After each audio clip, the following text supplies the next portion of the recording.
is Valley News Live at 4.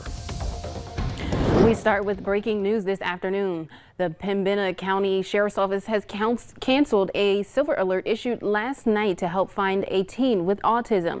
Neo Kimel was last seen around 10 last night near a property about 3 miles north of Cavalier. The Sheriff's Office has not released information about the circumstances of the situation or whether Kimel was found safe. Stick with Valley News Live as we work together to gather more information about this story.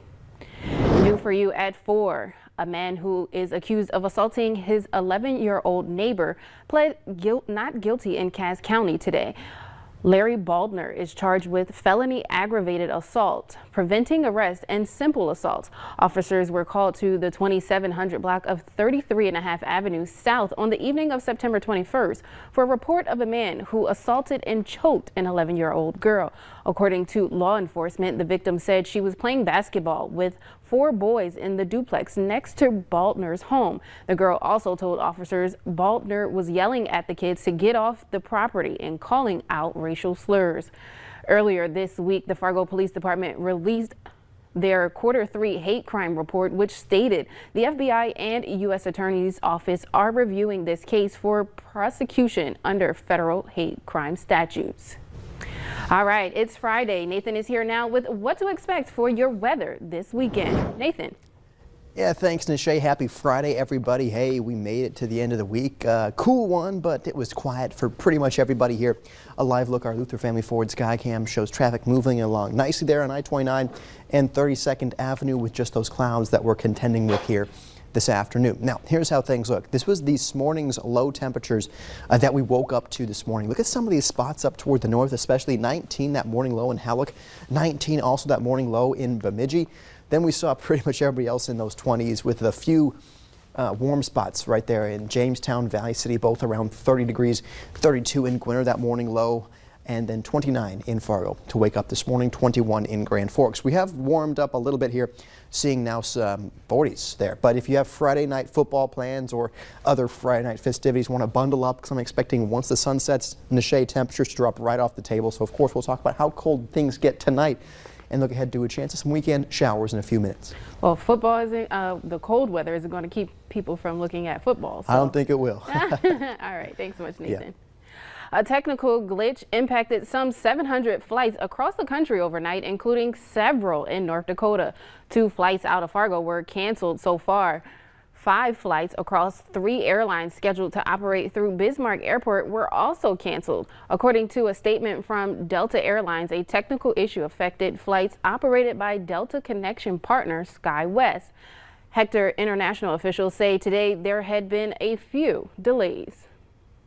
About 70 million Americans are now eligible for a COVID-19 vaccine booster, and millions more will be eligible in the coming months.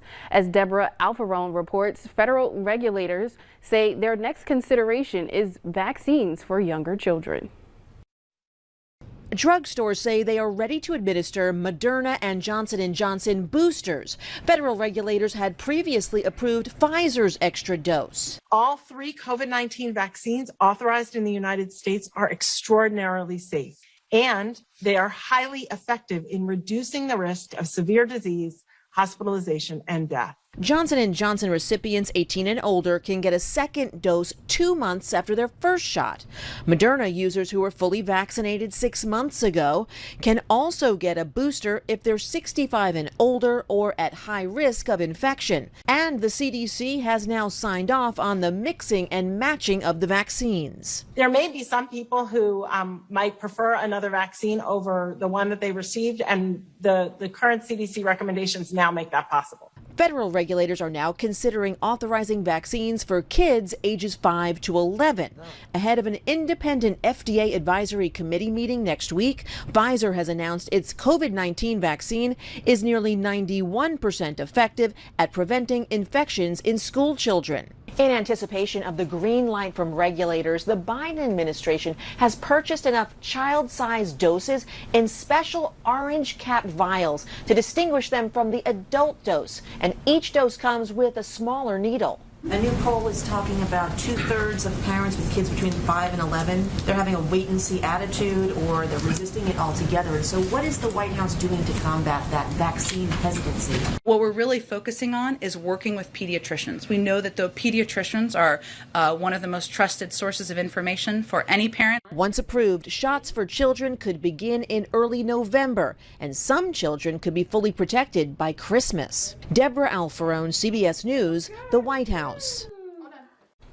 Native Americans have contracted COVID-19 at 2 to 3 times the rate of white Minnesotans over the past month, according to state health officials. The director for the Center for American Indian and Minority Health at the U of M says there are a large pockets of unvaccinated people in the 18 to 49 age range in the state's tribal communities and across the country. The director also says the lack of access to vaccines is attributing to the imbalance. The state is attempting to close the gap by offering pop-up and mobile vaccine clinics to reach those tribal communities. Parham Health is setting the record straight, adding that they would like to clarify some things after a recent article was published in the Parham Focus. Parham Health says they are not reducing surgeries of turning patients away because of impacts brought on with COVID-19. Parham Health says instead they have had to reschedule surgeries that require an inpatient hospitalization afterwards because of bed availability. The hospital says they have seen a significant rise in hospitalizations just because of a general increase in demand, something they say happened even before the recent COVID-19 spike. Hundreds of thousands of people get sick every year from poultry contaminated with salmonella. Now, federal health officials are announcing new plans to try and reduce the number of illnesses associated with the bacteria. Bradley Blackburn has one family story on how this infection can be life-threatening. A widespread salmonella outbreak from chicken in 2013 made Amanda Creighton's family sick, including her toddler son, Noah. He had this high fever that just wouldn't go away. Doctors found Noah had a large brain abscess that needed emergency surgery. Tests showed a virulent antibiotic-resistant salmonella strain was the cause. Now 9, Noah's living with a brain injury. He has a learning disability, a procedural learning deficit to where he has a hard time transferring things to long-term memory and then retrieving them, which also kind of has to do with the speech because he has a word recall difficulty, which causes a severe stutter. The USDA is launching a new effort aimed at reducing the number of salmonella illnesses linked to poultry, testing strategies to help prevent the bacteria from getting into the supply chain. Working with all stakeholders, the industry, public health officials, consumer advocacy groups. While the industry has lowered contamination in products, the number of illnesses in the U.S. hasn't declined. Of 1.35 million salmonella infections every year, 23% are traced to poultry. Brian Ronholm is with Consumer Reports. We need an updated poultry safety system that ensures that it's addressing the salmonella strains that pose the highest risk to consumers. Amanda now works with the group Stop Foodborne Illness. Her family won a landmark lawsuit against the company connected to the outbreak that made her son sick. That was the vindication that we needed, but it was a long, hard process. And I know that making regulatory change in the industry is also going to be a long, hard process, but I'm all in because it's important. She encourages families to follow best practices for cooking poultry at home, to do what they can to protect themselves. Bradley Blackburn, CBS News, New York. Symptoms of salmonella include diarrhea, fever, and stomach cramps. Children under 5, pregnant women, people 65 and older, and people with weakened immune systems are more likely to have a severe illness from salmonella. Meanwhile, one person was killed and another was hurt after actor Alec Baldwin fired a prop gun on a movie set. The movie's cinematographer, 42-year-old Helena Hutchins, died, and director Joel Souza is being treated at a local hospital for unknown injuries. Baldwin has not been charged but was questioned yesterday after the shooting. Production is now on hold while detectives continue to interview witnesses. The Cass County Veterans Services Department is collecting clean, gently used winter coats and blankets for its Got Your Six drive. Personal-sized hygiene items are also needed as well. Items can be dropped off at the Veterans Services office on the first floor of the Cass County Courthouse. Donations will go to Project Heart, which is a housing program that serves homeless veterans in the area. Transition veterans to their next step, which is hopefully being housed by themselves. So moving from one location to another, you don't have anything. Blankets, hygiene items, coats, jackets. You know, our North Dakota winters aren't the greatest. The group is also giving a well-deserved thank you to veterans in the form of football tickets. Veterans can go to a Bison football game for free thanks to a local woman wanting to show her support for local vets. The tickets come from season ticket holders.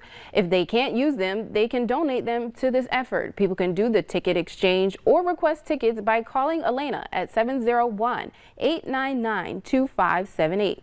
Tomorrow's game at the Fargo Dome is at 2:30.